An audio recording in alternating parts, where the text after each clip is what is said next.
Hey everyone! I'm just gonna be adding Terry on. One sec, if I know how to. Let's see. Where is Terry? Okay, Terry isn't on yet. While we wait for Terry to get on, I just want to let you guys know. So today is our very first episode on the REI behind the scenes, and our guest is gonna be Terry. So I'm so excited. And let me see when he gets on because he's not on yet. Let's see. Yeah, I don't know if he knows actually. We may have to start it over again. We'll see. We'll see if he knows to come on. I don't know if he knows how to do a live. Hey everyone, how's everyone doing? I'm gonna see if Terry knows how to get on. Oh, there you go. Okay. Okay, view.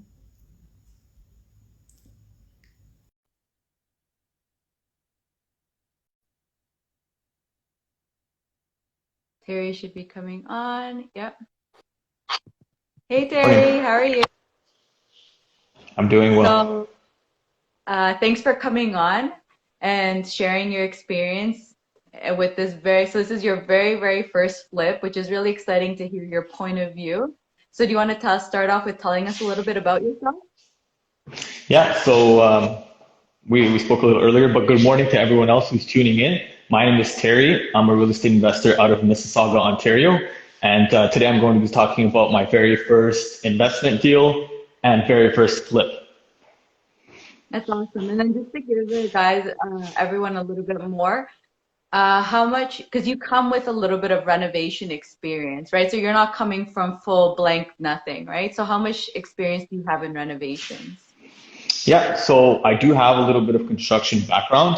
To pay for college, I did work through construction and in the trades to pay for everything. So I come from a background of being on job sites, kind of hammering away on the day-to-days. So digging trenches for waterproofing, installing some windows and doors, putting together kitchen cabinetry, just a little bit of everything. When you're on a job site, you do see other things going on, so you do pick up a few things. It's not entirely foreign to you. You do see how certain things go down during the process, whereas once it's all sealed up and finished, you don't get that perspective of, hey, what's underneath there? But I did work for a few years every summer to pay for college in the trades and in construction. Okay, that's awesome. So you come with a little background of renovations, which I think is a very important thing that people know, so we know where you're at exactly, because you're not coming from like a zero base at least. Like you at least know a bit about renovations, which is good. Yeah, that's true. So, and then so do you want to show us what you did and just give us an explanation of what you did and to tell all the viewers. So Terry has hidden somewhere in the house Ben Yeah. Humble CEO's book, right? His wholesale book. Yep, that's correct. Yeah. So So please Ben tell us Mearson, about he goes by Ben Humble CEO. He is one of my mentors, and I did leave a little tribute to him for helping me, pretty much pushing me into starting all this. So I'm going to walk you guys through everything right now. Let's see if I can flip the screen. Oh, all right, there we go. So let's start off by I'm just going to walk through the house naturally and kind of point it out as if it's a virtual tour. So front doors fully changed in this house. We did all new windows, all new doors. So when you walk in, this is your first thing you see. You got a fully redone kitchen. Diana, let me know from your guys' end if there's anything that you don't see, because I don't know how far down or far up you can see. But so when you walk in, you got obviously the gem of the home. We did a full kitchen remodel. I had some help in the design from some contractors that I've worked with. They just consulted on color combination and ease of use, so like layout stuff. So all the drawers and cabinetry, everything is stainless steel as well as brand new. Obviously pot lights, dimmable, same thing all the way up there. We've got this beautiful front window. This is the one of two things that I didn't touch in this entire house because it was in very good condition and it really just lets in a lot of light. You can see the neighborhood very well from here. And a question, so did you open up that wall to the kitchen or was that already open concept? So this was not open concept. This did need some work, but nothing major. It was just pretty much just like reorganizing everything. So just like cleaning it up, cleaning up the post, and making sure that everything down here kind of just really looked like it was patched up together. This would have been your dining area. We have your living area over here, and we made it as if it's bar accessible. I'll go in through the back. We have a side entrance, changed door. Now we have a different view of the actual kitchen.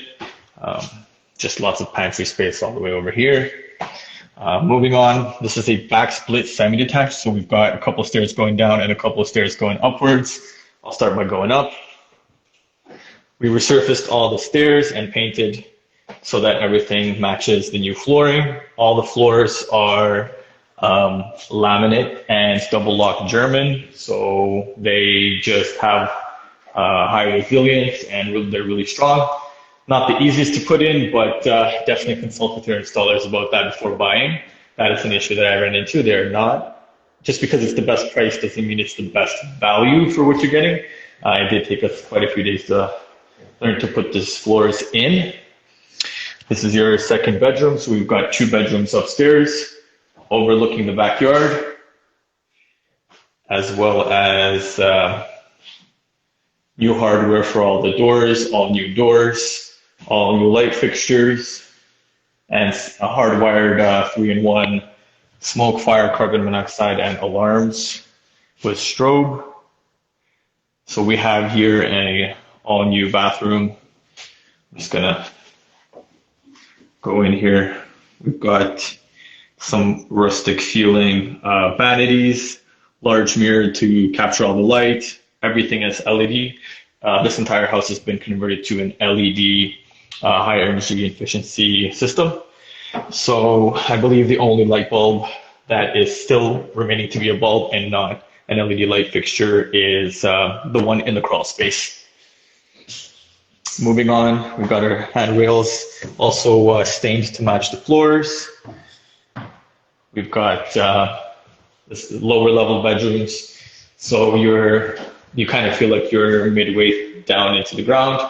You're about 2 to 3 feet lower, but still very nice feeling. Large open bedrooms, especially for a semi. Lots of natural light, as you can tell. Second washroom downstairs. So we've got a standing shower as opposed to a bathtub. All new vanity. Again, new lighting, that's really bright. But we also have a little bit of a space here for tall laundry baskets, which are very prominent these days, and then space for your towel racks. Now going forward, this is our entrance to the basement. This is probably where one of two spots where we have the biggest change. So this was all carpeted and wooden paneling, and now we have a fully finished basement. We even created another bedroom down here, fully insulated. All these walls are all insulated, as well as the ceilings, they're all insulated. So in the summer, it keeps you nice and cool, and in the winter, it'll keep you nice and warm. We built a little bit of an extra touch, have that warm feeling where you can put your TV, art, a bar, or anything else you'd like there. That's just a little niche. It's nice and strong, and there's access for electricity from the back if you were to put your TV. In there, there's just your furnace and water heater tank. Just bedroom, and we left access from the bedroom to the laundry in case somebody wanted to use it as storage instead of an actual bedroom. And here we have our laundry. So we did a full new electrical panel as well as upgraded some plumbing, just because old copper pipes do not flow the best after 60 something years. Upgraded washer dryers and a new tub, as well as I don't know if anyone's interested in storage space, but quite a little bit. I don't know if it'll focus. Quite a little bit of crawl space You storage. cleaned it. You guys cleaned it Yeah, it up a is. little So bit. absolutely was covered to the top in old magazines from the 60s and 70s.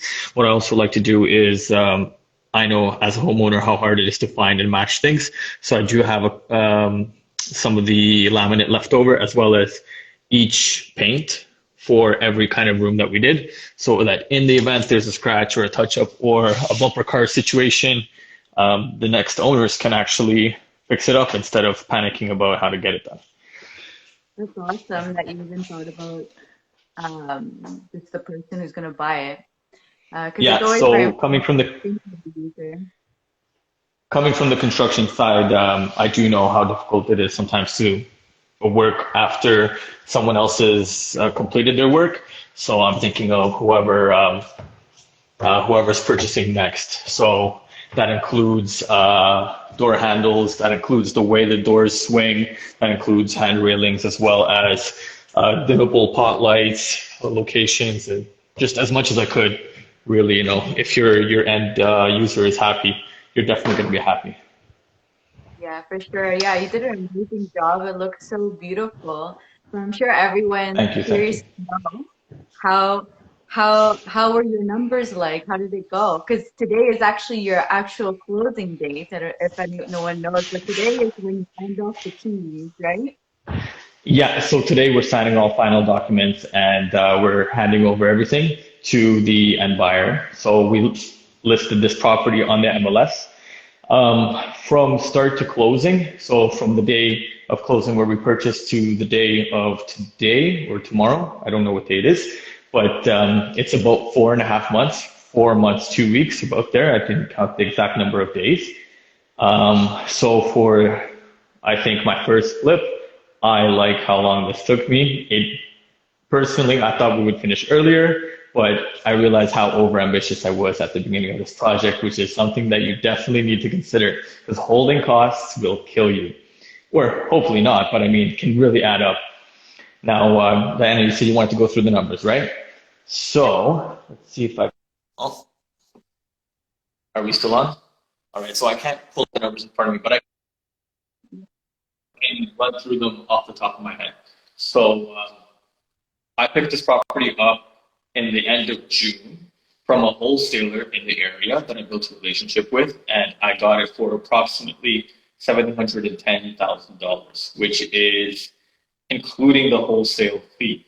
So at a purchase price of at an agreed upon price of 710, my closing costs, land transfer tax, lawyer fees, and everything in between cost me about another 17 grand. So my grand total to purchase is $727,000. Now I'm gonna go backwards. Oh, are we frozen? No, you're We're good good. on my yeah. Uh, Sorry, let me just try and reconnect you.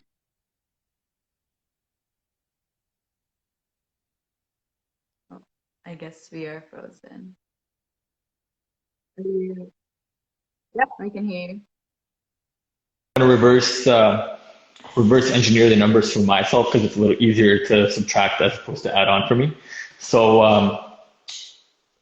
the final sale price, we had accepted an offer at 900,000, but there was what is it called, a concession that we had to make for something little that just kind of needed to butter the deal through. The final sale price, I believe, is $897,400. So I'd like to round it to 900, but for anyone who really wanted to know, those are the final numbers. Now working backwards, we're approximately at 70,000, I believe, Dan, if you can correct me if I'm wrong, $70,000 in a reno. So that includes all the materials and labor costs, as well as my fees to my partners who I partnered up on this project with, because me being a young guy starting off in real estate during COVID, I didn't have enough capital to to begin this project in the GTA on my own. So I did find some partners, and with their with my fees to them, that is about $70,000, and my closing costs, my holding costs are approximately over the last 4.5 months, including taxes, maintenance, insurance, something that is very important, as well as utilities and like little things in between, stuff that are fees for maybe homeowners associations, cities, or governing bodies in the area. It's approximately $15,000. Now, I did run that number up because obviously you only get your final payments after you've sold the home, where they make the adjustments. But let's round up to 15. I'm hoping it'll be closer to 10. Um, Realtor fees. So a realtor fee on $897,000 at 2% pre-negotiated with the realtor is about 17,400, I believe. Am I correct, Diana? Yeah. Yeah, sorry, you cut out for a little bit, but we got the holding costs, and then you were talking about the realtor fee. Is that what you were Yeah, talking about? so typically you have fees from the buying and the selling side, but in this case, because this is my very first split and I wanted to go through as many steps as I can, my initial goal was to have not lose money and hopefully make money, but also learn the most. So for me, the most important thing was to learn. So I sold the house myself as well. So I have no realtor fees for myself. It's just the buyers are bringing their realtor in, and I had requested 2% for doing all the work ahead of time and reaching out to buyers. So that was the negotiated commission for realtors. That's, like I And said, so, about $17,500. and so where did you post since you did it yourself and you didn't go through a realtor? What did you use? So this is where relationships come in. I had I guess not even knowingly pre-built relationships with other investors and other realtors who pointed me in the right direction of brokers that could help me list my property on the MLS for a fraction of the cost to go through a realtor. And the reason why I wanted to do that was because number one, I didn't know how everything would go. Number two, I wanted to learn what the necessary steps and paperwork are and force myself in a situation where it's on me. So I learned how to do the pictures properly.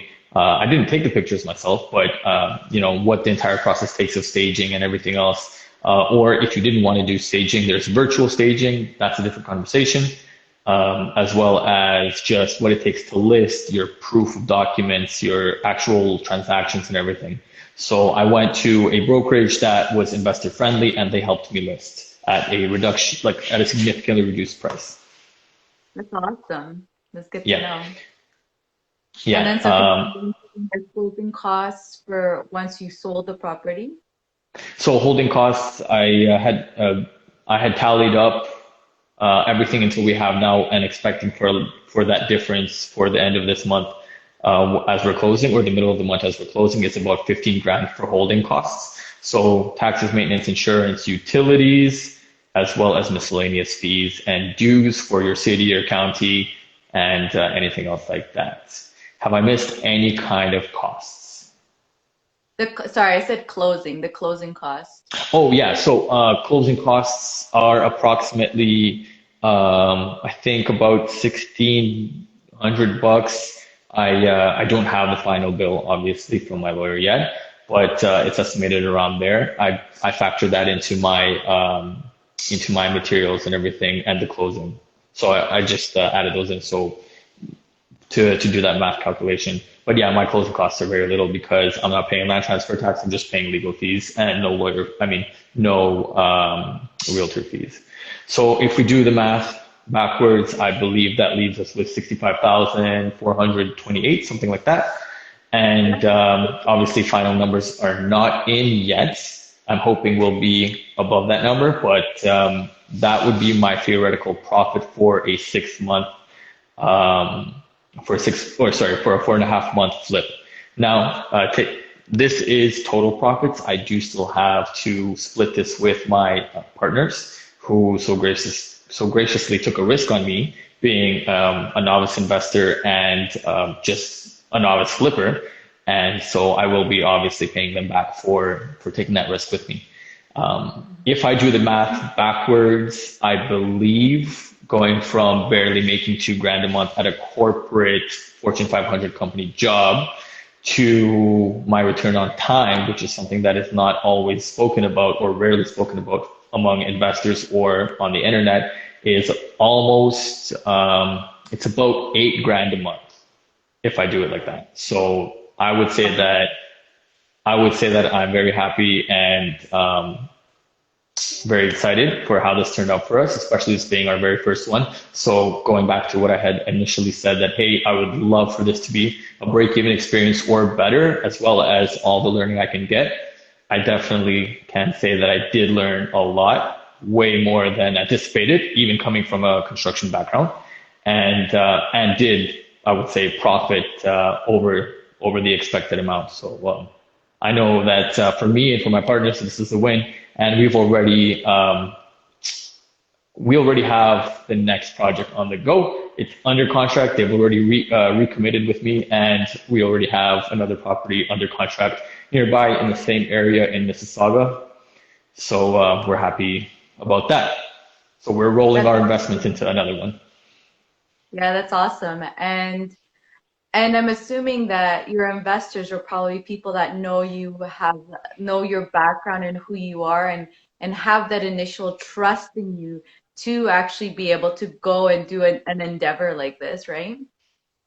So absolutely, everyone forgets to mention risk and reward and like their tolerance of that. So that's definitely a complicated conversation to have with someone you've never met or heard or never worked with before. I did have a pre-built relationship. I did know about their existing assets and helping manage that. The way this happened was because I already did work for them on their rental properties that they have in Toronto. So this was just me coming to them and saying, hey, maybe it's time to level up. This is what I'm doing. This is why I think it's great. They knew the area. They were comfortable with the risk and obviously with the reward. So they gave me the go ahead and started firing out offers, and here we are. That's But awesome. yeah, relationship is definitely key. 100%. And so let's Yeah. get to the point now of your learning experiences. So what would you say were your biggest learning experiences from this project? So to generalize from very general to very specific, I'll break it down a little bit, but let's start with time management. That's something that you definitely want to keep an eye on, and it's very important, especially for me. I was the fully active partner in this endeavor, so I was the general contractor, operations, acquisition, and everything in between. So, and that's where I wanted to be, and we went double the projected time for this flip. I had expected 5 to 6 weeks, forgetting that COVID related delays as well as just, realistic expectations. Even coming from a construction background, it's not exactly as easy as it may seem. So I expected 5 to 6 weeks. We're just about double that. We're I think exactly double that. Can you tell the Pardon? viewers the delays? What kind of delays did you Yes, encounter? absolutely. So Um, specifically, I can't say that COVID is at fault because I know that I failed to plan as well as I could have, but we had labor delays, so guys coming in and doing jobs when they would, as fast as they would, as well as finding new issues on site. You don't know what you don't know until you touch something. So we pulled up the carpet. Oh no, we need to rebuild the subfloor so that the floors are all level. That's going to take an extra day. You have 17 issues like that, you have 17 days. Don't forget, evenings and weekends, people still want to go home and spend time with their families. So they're not here from 6 a.m. to 12 p.m. or 12 a.m. They have lives as well. So you have to add that. So that's an easy 2, 3 weeks added on. Same thing with materials. I don't know anyone who's been to Home Depot recently, but if you were at Home Depot anytime last year, your prices were 285 to 365 for a 2x4. right now they're anywhere between 7 to 8, maybe more dollars. So those costs definitely added up. Same and delayed because we couldn't find the lumber that we needed. And for certain things, that's not an issue, but for other things that are finishing, like panels or painted kitchens or flooring, I had to scavenge flooring from multiple locations of around the GTA just to get enough. Now, not to say that I didn't anticipate that, but that's still something that came up later on with regards to other materials such as bathtub tiles. It seems very basic, but it's not. Like once you have 17, 20, 30 things add up and it's all on one person, in this case it was me, it does get pushed back and prolonged. The biggest delay I had was with my kitchen. So my contractors, so I did a lot of work myself, I must admit, but contractors I was working with, they also had an unrealistic expectation of how COVID might affect their businesses. And I went from, okay, custom built kitchen by this one contractor under XYZ circumstances to, hey, my contractor fell through and I now have to design, build, order, and assemble and finish an entire kitchen on my own. Luckily, I have contacts in the industry and I did get some assistance in that way, but that definitely set me back. So my kitchen itself definitely set me back at least 2 weeks for sure. So 2 weeks of holding costs, if that's free money laying around, I'll take it and I'll know that for next time. But definitely those kinds of things started adding up. Another thing that I think that's really important that I learned was just planning, setting expectations, as well as showing up on site and managing. You cannot just, I feel like maybe in the future, once you've built a relationship with contractors, you will be able to leave them unattended on a job site to complete the work outlined. But at least this being my first flip, I couldn't do that, and I'm glad I didn't because things could have gone worse in certain situations, just like they could have gotten better. And so actual management and problem solving on the site. You don't know what you don't know. You open up a wall, drywall, or wooden paneling, and let's say, for example, we found a crack. It was an old fracture from way back when. It was already attended to on the outside by the previous owners. Did you lose me? All right. So we opened up a wall or the paneling, and there was a small fracture. So we now needed to fill it, waterproof it, and make sure that it was 100%.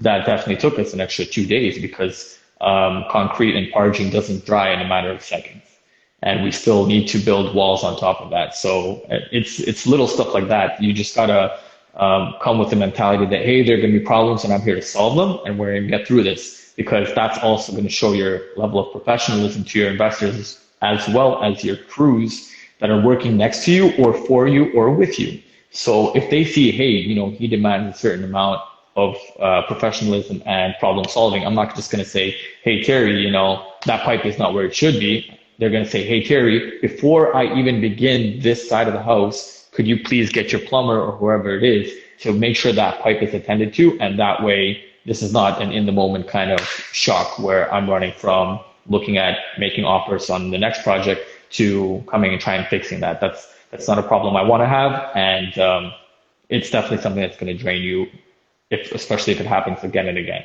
So those are definitely really large, really big things that I learned in this entire project.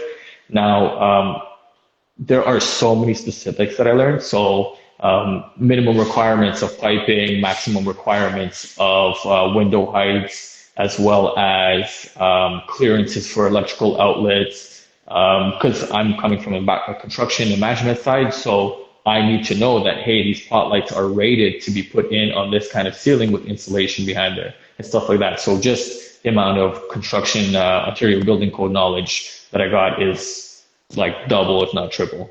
So there's definitely a lot of things on the technical side that I learned, and I'm very happy for it. I now can walk through a property that I want to make an offer on and say, hey, I don't know if you're aware, but that's going to be a large, like to my partners, or to anyone else who's looking at the property with me. I can say, hey, I don't know if you're aware, but that's not only not up to code, that's not safe. That is a major thing that we need to attend to right away. It's a necessity, not a want. I want granite countertops, but I need to have a kitchen, right? So even if it's kind of one outweighs the other for certain reasons. And definitely the things that I learned are going to help me going through my next flip, or Yeah. the next one's already under contract. Yeah, and help you with Pardon? your estimates on your Yes, renovation. exactly. Yeah. So realistic. Whereas like now you can Yeah. think about it for the future.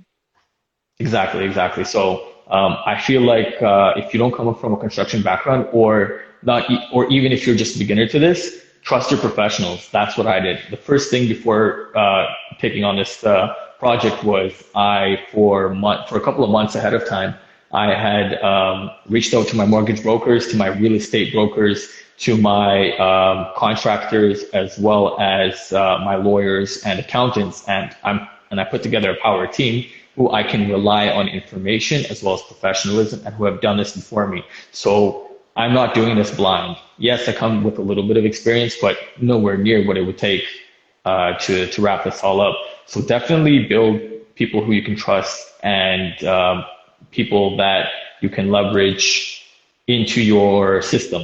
So I know I'm happy I did, and I'm sure that this could have gone completely differently if I hadn't.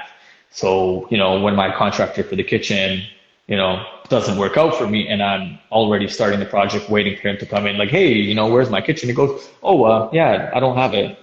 That's where I'm leaning on those brokers, like real estate brokers, contractors, and they can say, hey, I can recommend these three people because we did these three projects, and here's X, Y, Z, and that definitely helps. You're not going on Kijiji and typing on Yelp, hey, nearest roofer in my town or nearest plumber in my town. That I don't think that's the best way of going about it, and I wouldn't suggest it to anybody. So I think that that's also very important. Yeah, especially let's say with cabinets, because if you're, because I'm guessing your cabinets, you probably did it from a cabinet company. It usually takes around like 6 weeks to come in, Yeah, right? And it's like yeah, something that absolutely. people So take into consideration, where it's like the time it takes for the cabinets to be built and installed, and then again with COVID, those have also been delays also. So it's definitely, yeah, I think for someone who has no experience in renovations, think like things come like this, and depending on the kind of work you're doing, like if it's something that you want to look really nice because the user is not like, it's not a rental property, it's for someone that's going to live there and enjoy the property, you probably yeah, are going to go to those custom cabinets. exactly. So my lead time for the custom cabinets and the whole kitchen that I was speaking to one contractor for was about 9 weeks. And he walked away. Well, not he walked away, but situationally, like our agreement fell through midway through that. So I now theoretically have another 9 week lead period after I've started my project. Can you imagine holding for another 9 weeks? That's what I'm saying. I think I was very fortunate to have a 2 week problem instead of a 9 week problem. But yeah, you're absolutely right. So what I did is I had to design this setup myself in a different kind of software, and I would say that with the limited amount of help that I got from professional cabinet makers, that this turned out pretty good for a 2 week solution. So like you have to have that mindset on the fly where when you don't expect it, just expect it. Like get in there and get that problem solved, because house is not going to build itself, kind of thing. One of the biggest things that I know helped me on this project, nothing regarding materials or COVID, is mindset. You see my hat. It says the 7-2, and on the inside it says, I don't know if you can see it. Mindset is everything. So a fellow investor, Mark Smith, he's really big on mindset, and so this is his brand, which is why I'm representing, because I know a change in mindset and that brute approach to problem solving really helped me on this project. The amount of things that came up on a daily basis that were from little to massive, like not having a kitchen. If I didn't have any kind of mental toughness or preparedness, or just just expectation that things could go wrong. I'm sure there could have been times that I broke down crying, sitting in a pile of sawdust and just saying, "Oh my gosh, I have no idea how to finish this." But that's one thing that you're not told, and it's not readily talked about or explained, that any business venture, regardless if it's flipping, real estate, or anything at all, there's a certain amount of training that you need up here that's gonna help you through the process. So, I feel like that's also not something that's not explained well enough. And also just that anyone gets any kind of problems. Like it's not like once you become an expert, you never see a problem again.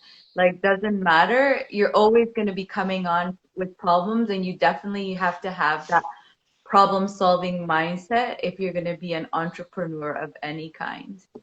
Absolutely. So, and that's the kind of professionalism I expect from my contractors as well as anyone who partners with me.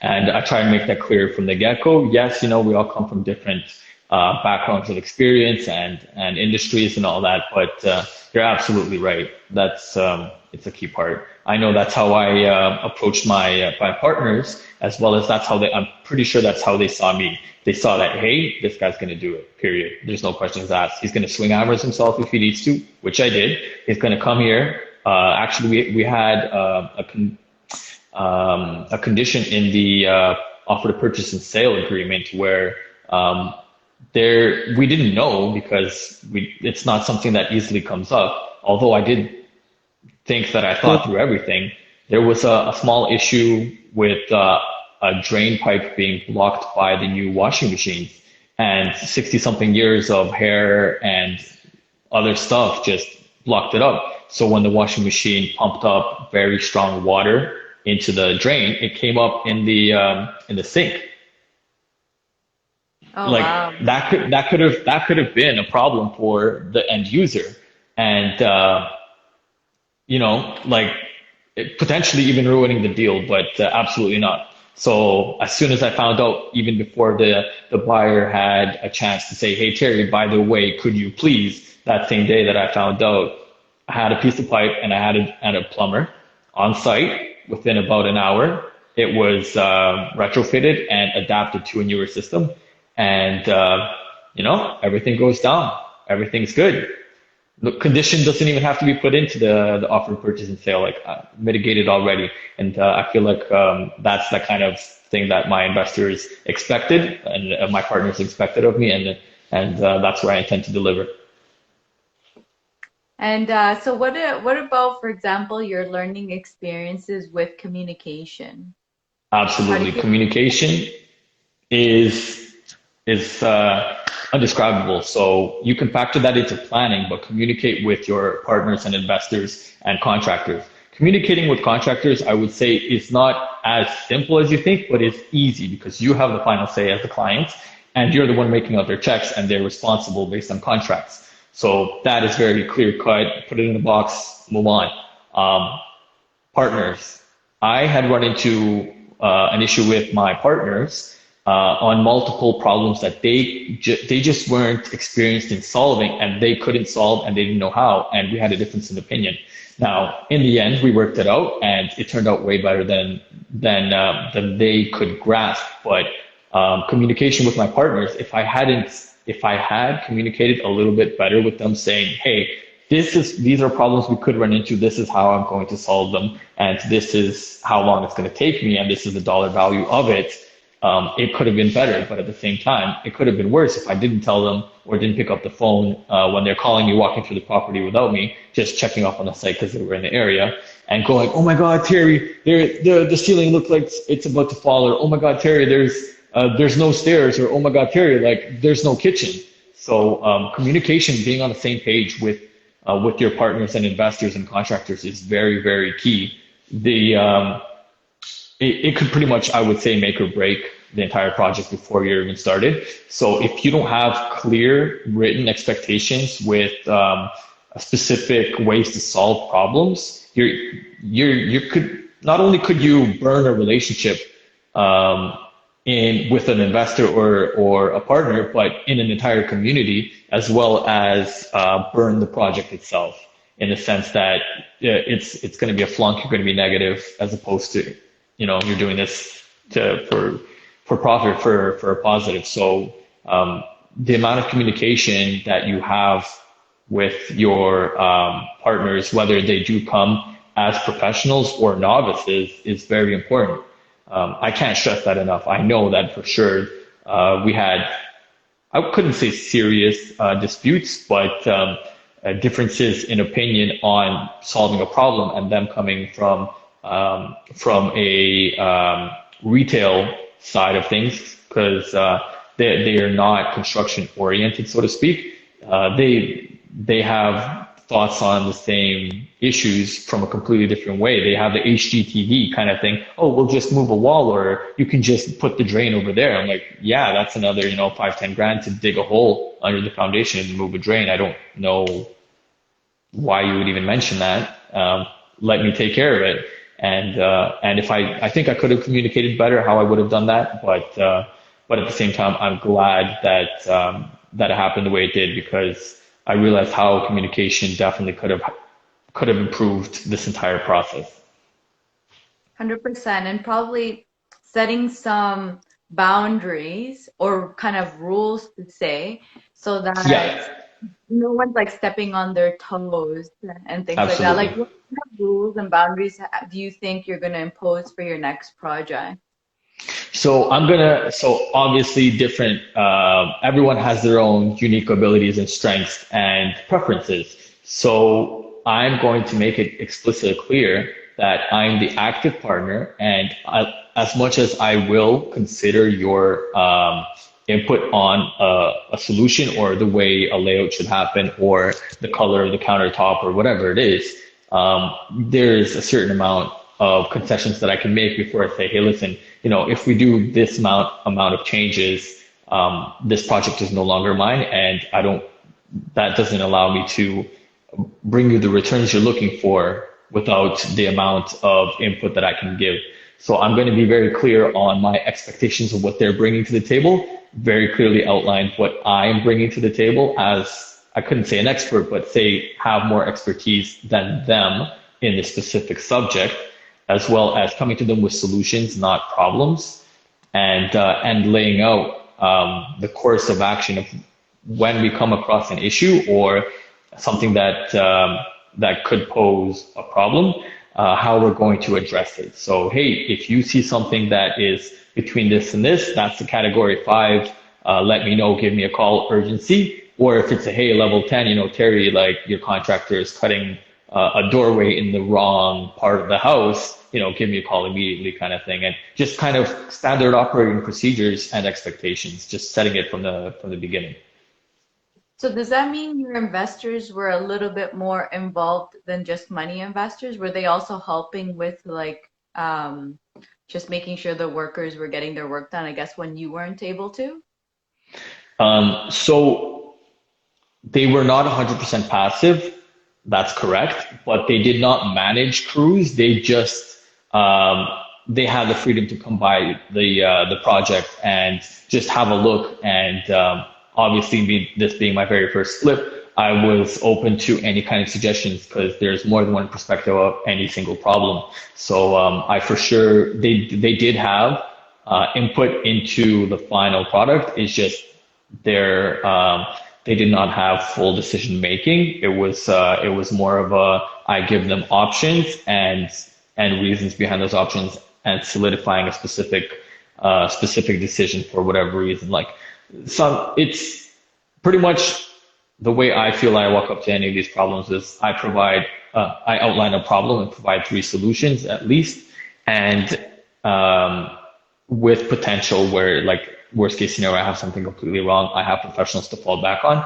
And but my partners did have some say on, like, color, so like these walls behind me, as well as the color of floor, which kind of works out because I just showed them what was on the market, so they didn't really have an issue with it, because that's something that they would have liked anyways. But they did have minor say in certain things like faucets and finishes and stuff like that. But that's just more of the I would say the holding their hand along the process to solidify their knowledge and trust and confidence in me and my process. for whatever comes next. So I was expecting it, and they wanted to be more involved, but they weren't active. They just weren't 100% passive, just signing checks. Hmm.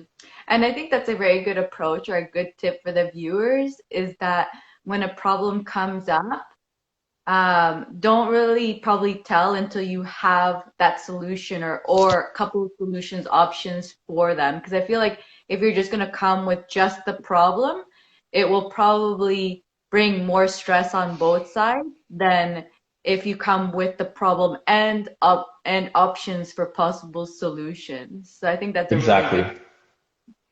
Yeah. So that is right on for one of the main points of any flip, or one of the main things that I learned at this project. That ties into communication and problem solving. If you're going to take anything away from our conversation here to anyone that's watching, or as a potential flipper or a real estate investor, communication and problem solving skills, top two things that they don't teach you in school, and will make or break most of your, I would say, day-to-day transactions or relationships with people. It's I think this is this is one of those things which business 101 that they probably don't tell you. I'm not from a business background, but for sure, if I didn't take anything else away from this project, those two things stood out to me. And would you like to talk about your power team? Yeah, I can briefly describe my power team. So what, depending on what your needs and what your wants are, you're looking to build a power team around you who can help execute to your goals. So, generally speaking, regardless of your market, you have a mortgage broker or a financing specialist, which is usually in the form of a mortgage broker. If you use an agent, I strongly recommend not to burn that relationship, but also understand the benefits of having a broker. They just have access to so many things. Next would be a real estate broker, not just a representative of a brokerage that's a sales agent. They have access to information, they have access to deals, bucket listings, they know the area, they're going to know stuff that's their day to day. Just everyone on your power team, they do these things day to day. They do this 110 times more a year than most people do in a lifetime. So that's where you want to rely on their expertise. So mortgage broker, real estate broker, lawyer, that is very important. My first transaction, I mean, on the purchasing side of this transaction, I would say that my lawyer for sure didn't live up to what was expected of him and his team, as well as representing my best interest. Now, could that have been mitigated? Sure, but I already thought I was mitigating risk based on the referral that I got from somebody else for this lawyer. But lawyers can definitely help you in a lot of ways, through title searches, through just walking you through legal things that may be an issue, like if you've got liens against properties, if you've got estate sales, as well as like mixed commercial use obligations and other stuff like that. Lawyers are very important for the actual transaction because they're going to catch anything that could hold you liable for a property. So they're definitely something that they're an asset on your team nonetheless. If anything, you need only two things for a real estate transaction in Ontario, Canada, and it's two lawyers, period. You can even do without all the rest, but you need to have a lawyer who's strong and competent in his field. Insurance broker, absolutely, that is mandatory. You won't be able to close on a property without insurance. Don't even put that on the back burner because that can take a while for sure, especially with COVID. You don't know what's going to come up for their policy changes and so on and so on. Especially this being a flip, your liability and expectations and requirements change drastically. I believe those are the main four, and it really depends on what your background is and where you're trying to go. So I would include on my power team a mentor or fellow investor who you can work with. So for me, I'm part of a group called Cash Flow Tribe, and that's where I started learning about real estate investments. There are plenty of groups out there. There's not anyone that I would like to promote or anything like that. It's just that this happens to be my group that I'm part of and where I receive mentorship. And I do think that the amount of time and learning and everything that they've managed to package for what was good for me brought me to my first flip in about 40 days since losing my job. So I don't know, we didn't touch on that earlier, but I went from being interested in real estate at the beginning of, or just in 2019, just being interested and just watching YouTube videos, to losing my job in the beginning of 2020, and 40 days later executing on my first flip. And the mentorship definitely helped me with that. So if you don't like, you can always try taking the long way around and learning everything yourself, but take it with a return on investment where you're leveraging other people's time, experience, and professionalism to help you get to a better point faster. That's definitely something that I would say. Just get some mentorship and add that as an essential to your power team. Now, power team members may change based on your geographic location or where you're going to be investing. So different rules apply at different parts in Canada and the world. So just make sure that you're aware that if you're speaking to a mortgage broker in Ontario, you're not giving him a property in Saskatoon or in Montreal, something like that. Same thing, your real estate broker is going to be more geographical than anybody else's because paperwork can be signed from anywhere, period, virtually. We know that COVID has shown that to us, but your real estate broker is boots on the ground, or somebody from his team is boots on the ground, which means that they're physically in that market on a day-to-day basis, and they can drive by a property, or they can tell you, hey, this neighborhood is not for you. This is not Airbnb friendly. They have homeowners associations, and this is not going to work for you. Your fees are going to be through the roof.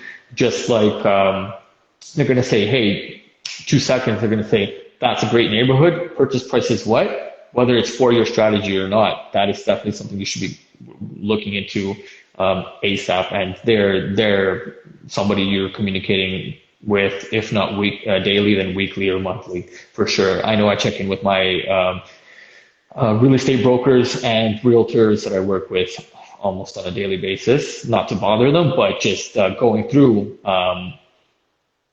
different deals in different markets. So I predominantly like to focus in the Golden Horseshoe area of Ontario, which is from Toronto to Niagara Falls. But when we're looking at properties in Barrie, Aurelia, or down in Windsor, Ontario, London, Ontario, which is where I know a lot of investors, just a quick phone call to a broker can save you hours, if not days of time. So, they're definitely an asset. Everyone is an asset on your power team, and you surround yourself with the right people, and you're going to have something to show for it. Mm-hmm. And definitely understanding that when you are building your power team, that you want to really build that relationship and not treat them like a transaction. Because if you treat them like a Absolutely. transaction, they'll treat you like a transaction, and you'll see that they're not even going to be a part of the power team. So definitely appreciating your team is very, very important. So I feel like at least to me, a very easy way to identify who should be on your power team is that it may be too late for certain people, but for me at least, I know that going through this transaction, like this flip, my first flip, with my power team members, I definitely know who's getting a bottle of champagne and a dinner out with me, as opposed to who I don't expect to be calling back for any of their services.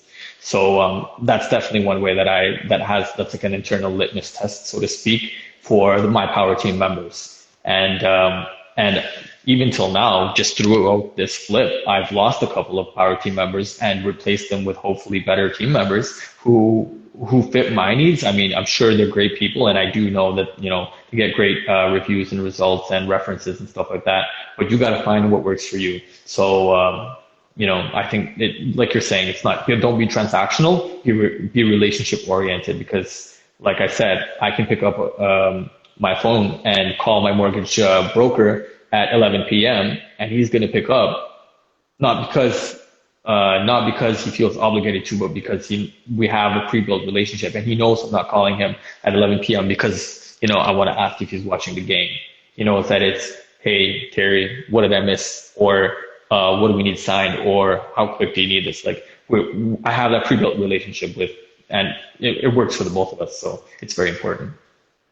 Right. And without building that relationship, could you even be able to do that? Because if it was just transactional, he'd be like, No. call me during business hours, right? Yeah, no, not even close. I wouldn't have been able to put this project together if I didn't know if I didn't have a relationship with my partners, if I didn't have a relationship with a broker, if I didn't have relationships with just professionals in the industry. And when I say that, I mean just relationships in general. Like my mortgage broker, um, he came as a pre-built relationship through somebody else.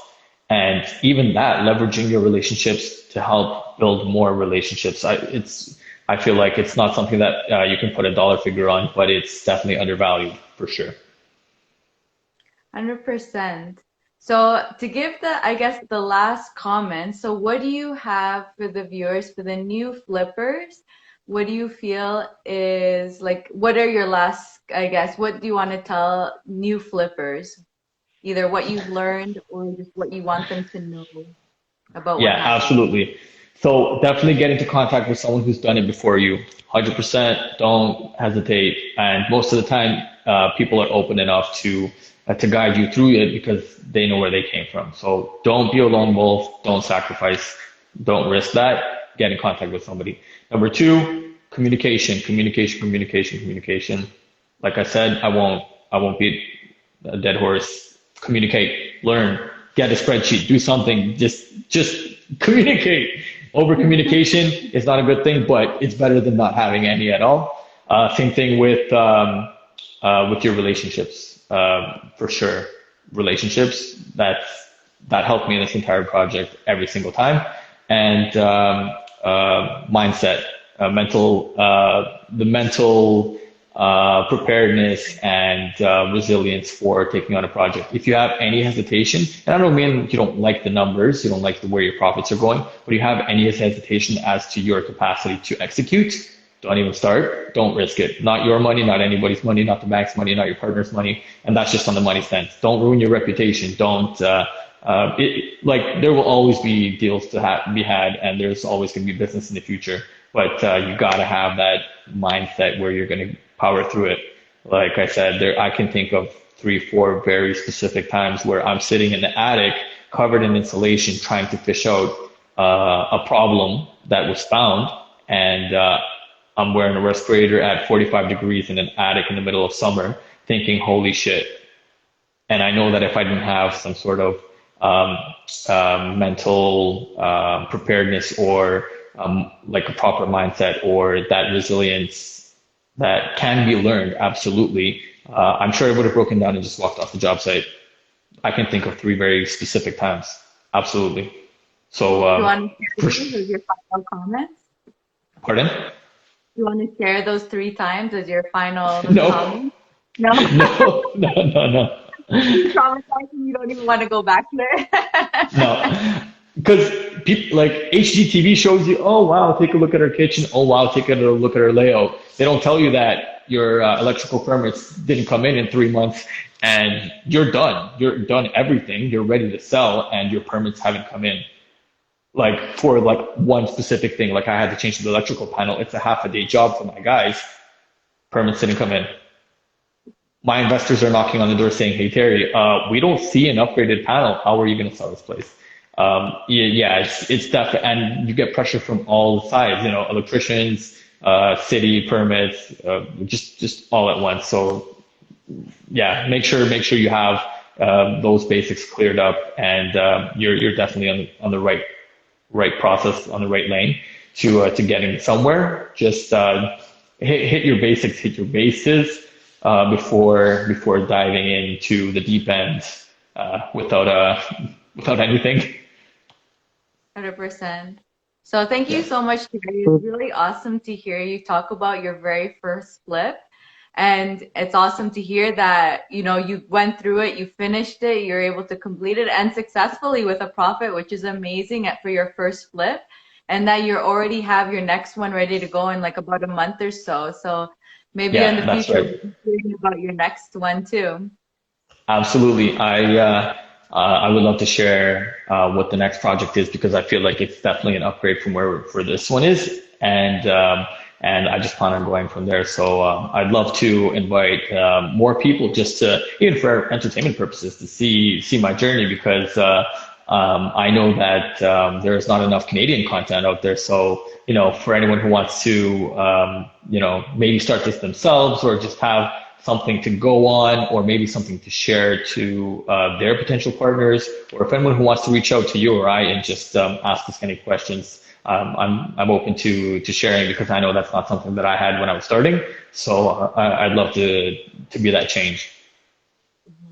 That's awesome. Thank you so much. And it was nice to see everyone.